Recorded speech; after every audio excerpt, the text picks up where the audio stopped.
Shame has been one of the most difficult burdens I've carried. In my mother's house, I was raised in the church and really knew the Lord, was taught the Bible. But then in the summers, also a week at Christmas, here was my biological father that was just completely opposite. Some of my earliest memories of him are an 8, 9-year-old boy going from bar to bar with him, buying me like little malt liquors or giving me a drag off of his cigarette. Radically different influences coming at me, drugs, pornography, alcohol, immoral on one side, and then on the other, a very stable, very clean, healthy, sincere teaching about God. By the time I hit 9th or 10th grade, I was an A-B student in athletics, a state champion debater. I was in the school dramas. I had everything going for me.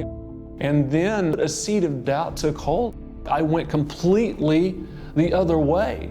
As passionate as I was to know the Lord and to excel and do all these other things, I had this sick passion suddenly. I wanted to know everything about this other culture. I had all these big dreams, being an aerospace engineer, a fighter pilot for the Navy. Everything was set up, made all the grades, but all of those dreams, pretty much any dream, is just incompatible with crack cocaine. Flunked out of college, and so I did the next logical thing, which was join the Marines. In between shipping off for boot camp, this crack cocaine thing is out of control. This crack cocaine addiction costs a lot of money. I get a gun from my house and I commit armed robbery. I remember a hesitation of I knew what I was doing. And it was at that point in my life, that's one of the biggest decisions I've ever made. It was bad. I get away, I ship off to boot camp. I just excelled, in that environment. It was a 12, 13-week reprieve from that insanity. I started to have a glimmer of hope, but they sent me home for 10 days. Here's my crack smoking buddy waiting for me. We go out, go on another cocaine binge, and when that money's gone, it worked before, armed robbery, and got away with it. I go back, continue my military training. I'm out drunk one night with what I thought was a buddy. I just tell him everything that I had done, and he ends up literally being a Naval Investigative Service, an NIS narc. A couple of days later, I'm called out of class to my CO's office, and when I come in the door, there's this big manila envelope, and it had Creek County stamped on it, and I knew. I instantly knew what was about to happen, that everything was coming to a screeching halt. I was extradited to Oklahoma, was sentenced. I began serving time. When I came out on parole that first time, if I was a maniac before, I'm a madman now. I turned 21 in prison, made parole 14 months later. And I was kind of proud that I had this new shock value. Yeah, I've been to prison. My favorite thing to do was drive around and just go in convenience stores, go in the bathroom, shoot up, drive around some more. I do a U-turn, and I see this police car, and I just kind of knew they were going to pull me over, and they did. They arrest me, even though it's just a small amount of cocaine. It's an automatic felony. I'm still on this suspended sentence for armed robbery. It's just insane what I'm facing at this point. And I remember sitting there, prepared to walk into that courtroom, plead guilty to 10 years, and they would take me back into custody. And I just remember saying out loud, God, I need a miracle. The judge looks over and asks the DA if he's going to suspend the sentence, and it's just like that. I'm confused, my attorney is confused. He says, young man, I'm going to suspend this sentence based on successful completion of the program you're in right now. So I leave the courtroom in awe. I know there is a God, and I know the only explanation for that is a miracle.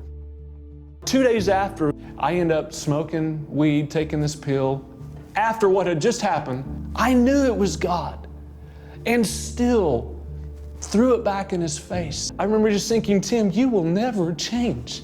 You're never going to change. My heart was broken because I fully realized the depth of my shame. The entire weight of shame was just like this heavy, dark blanket that just pushed my head down. I bowed my head and I was just going to say, God, forgive me. That's all I was going to say. First syllable of God, that's about all I got out. It was like God just took hold of my shoulders, literally yanked me to my feet. Clean, instant sensation. And it was like God was just all of the mistakes, all of the rebellion, everything was just in an instant gone, and I was just clean. Shame can't resist the love of God any more than a grain of sand can resist a flood of a waterfall. I finished the program. I've never done cocaine since then. It would have been enough for God just to forgive me. It would have been enough not to send me back to prison, which He didn't. But God didn't stop there. The goodness of God, in light of my story, it's embarrassing. Here I am in the midst of this incredible, beautiful family that I don't deserve, this beautiful church community that has embraced me, that knows all of this, knew it all up front, and still invites me to lead the congregation in worshiping God. Shame is no barrier. Guilt, regret, sin, it's no barrier. God can truly take ashes and bring exquisite, unexpected, unimaginable beauty.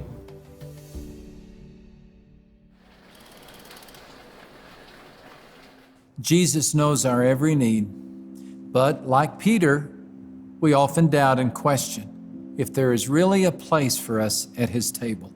That's why, at the Last Supper, Jesus issued a tender reminder to every one of us. According to Matthew 26, while passing the cup, Jesus said, "Every one of you drink this.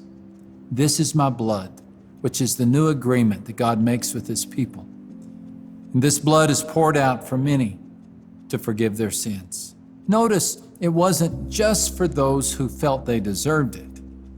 He said, "Every one of you drink this. Those who feel unworthy, drink this. Those who feel ashamed, drink this. Those who feel embarrassed, drink this." Let me tell you about a time when I felt all three: unworthy, ashamed, and embarrassed. By the age of 18, I was well on my way to a drinking problem. My system had become so resistant to alcohol that a six-pack of beer had little or no impact on me. At the age of 20, God not only saved me from hell after this life, He saved me from hell during it. Only He knows where I was headed, but I think I have a pretty good idea. For that reason, part of my decision to follow Christ included no more beer, so I quit. But curiously, the thirst for beer never left. It hasn't hounded me or consumed me, but 2 or 3 times a week, the thought of a good beer sure sounds enticing, so I have to be careful. Non-alcoholic beers have no appeal. You see, it's not the flavor of the drink that's tempting, it's the buzz. But for more than 20 years, drinking has never been a major issue. A couple of years ago, however, it nearly became one. I lowered my guard a bit. It started with the thought, one beer with barbecue won't hurt. Then the next time it was with Mexican food. Then there was a time or two with no food at all. Over a period of 2 months, I went from no beers to maybe 1 or 2 a week. For most people, that's not a problem, but for me, it could have become one. You know when I began to smell trouble? One hot Friday afternoon, I was on my way to speak at our annual men's retreat. Did I mention the day was hot? Brutally hot. I was so thirsty, a soda wouldn't do. So I began to plot. Where could I buy a beer and not be seen by anyone I knew? With that thought, I crossed the line. You see, what's done in secret is best not done at all. But I did it anyway. I drove to an out-of-the-way convenience store, parked, and waited until all patrons had left. I entered, bought my beer, held it close to my side, and hurried to the car. And that's when the rooster crowed. It crowed because I was sneaking around. It crowed because I knew better. It crowed because, and this really hurt, the night before I'd scolded one of my daughters for keeping secrets from me. And now what was I doing? I threw the beer in the trash and I asked God to forgive me. A few days later, I shared my struggle with the elders of our church and some members of the congregation who were happy to chalk up the matter to experience and move on, but I couldn't. The shame plagued me. Of all the people to do such a thing, so many people could be hurt by my stupidity. And of all the times to do such a thing, on the way to minister at a retreat, what hypocrisy. I felt like a bum. I felt like Peter. And while forgiveness found its way into my head, the elevator designed to lower it to my heart was out of order. To make matters worse, Sunday rolled around and I found myself on the front row of our church awaiting my turn to speak.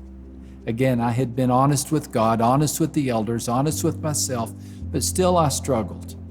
Would God want a guy like me to preach? Did I really still have a place at his table? Well, the answer came in the form of supper, the Lord's Supper. The same Jesus who had prepared a meal for Peter had prepared one for me. The same shepherd who had trumped the devil trumped him again. And the same Savior who had built a fire on the shore stirred a few embers in my heart. Every one of you drink this. And so I did. It felt good to be back at the table. And what was true for me is true for you. No matter what you've done, He doesn't want the heavy burden of shame to keep you from fellowshipping with Him. Even in the midst of our enemies and reminders of our shortcomings, Jesus says to come, take part in the meal He prepared, so you can be nourished, restored, and refreshed. We may not start life with a lot of baggage, but the older we get, the more we seem to pick up along the way. Of course, not everyone carries such a heavy load. In the Bible, we see that some of these light travelers were the people Jesus enjoyed the most. They weren't encumbered by political pursuits or theological debates or high taxes. For them, life was simpler. Trust came easy.